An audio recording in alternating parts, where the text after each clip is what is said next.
আসসালামু আলাইকুম। আজ আমি আপনাকে শেখাবো এমন এক সিক্রেট কমান্ড যার মাধ্যমে আপনি বুঝতে পারবেন আপনার ল্যাপটপটি আসলে কোন কাজের জন্য তৈরি। চলুন দেখে নিই। স্টেপ 1, পাওয়ার শেল ওপেন করা। প্রথমে আপনার ল্যাপটপের স্টার্ট মেনুতে যান এবং সার্চ বক্সে লিখুন পাওয়ার শেল। সরাসরি ওপেন না করে উইন্ডোজ পাওয়ারশেলের উপর রাইট ক্লিক করে রান অ্যাজ অ্যাডমিনিস্ট্রেটর হিসেবে ওপেন করুন। এখন এই উইন্ডোজে একটি বিশেষ কমান্ড লিখতে হবে। কমান্ডটি দেওয়ার পর আপনার সামনে বেশ কিছু তথ্য চলে আসবে যা আমরা দেখতে পাচ্ছি। এখানে ভালো করে লক্ষ্য করুন, একটি অপশন আছে উইন এসপিআর লেভেল। এর পাশে যে স্কোরটি দেখছেন এটাই আপনার ল্যাপটপের পারফরমেন্সের আসল মার্কশিট। এই স্কোর সাধারণত 1.0 থেকে 9.9 এর মধ্যে হয়ে থাকে। স্টেপ 3, স্কোরের ব্যাখ্যা। এখন প্রশ্ন হলো কোন স্কোরে আপনি কি করতে পারবেন?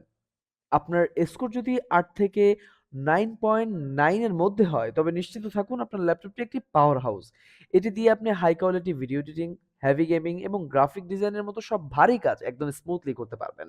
আর যদি স্কোর এর নিচে হয়ে থাকে তবে বুঝবেন আপনার সাধারণ অফিসিয়াল কাজ বা ব্রাউজিং এর জন্য এটা ঠিক থাকলেও খুব ভারী কাজের জন্য ল্যাপটপটি হিমশিম খেতে পারে। আপনার স্কোর কত আসলো? কমেন্ট করে আমাদেরকে জানান।